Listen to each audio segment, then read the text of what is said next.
आगामी 26 नवंबर होने वाले सर्वव्यापी हड़ताल के समर्थन में रानीगंज सीटू की ओर से एक रैली निकाली गई, जो बल्लभपुर पार्टी कार्यालय से शुरू होते हुए पूरे इलाके की परिक्रमा करते हुए समाप्त हुई। মানুষ আরও হচ্ছে যে বিপদগ্রস্ত হয়েছে, দেওয়ালে প্রায় পিঠ থেকে গেছে, কেন ইনকামের রাস্তাগুলো খোলেনি এবং সরকার কোনো দায়িত্ব নিচ্ছে না, বন্ধ করেই রেখে দিয়েছিল লকডাউন করে।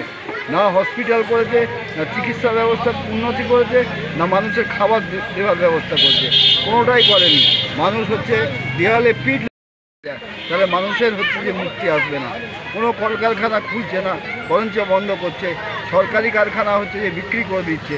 এই সমস্ত কিছু বিরুদ্ধে আমরা মানুষের কাছে যাচ্ছি, মানুষকে সংগঠিত করছি এবং আমরা মনে করছি 26 তারিখের ধর্মঘট সমস্ত মানুষ স্বতঃস্ফূর্তভাবে বাড়ি থেকে বেরোবে না।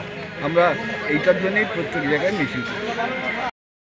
লাগাতার রানীগঞ্জে বিভিন্ন এলাকার বিভিন্ন গ্রামে প্রতিদিন বন্ধের সমর্থনে আমরা মিছিল করছি, স্কোয়াড করছি, পোস্টার করেছি, দেয়াল লিখেছি এবং মানুষকে বোঝাতে চাইছি যে আজকে যারা শাসক শ্রেণী রয়েছে এই বিপর্যয়ের ভেতর অতিমারি।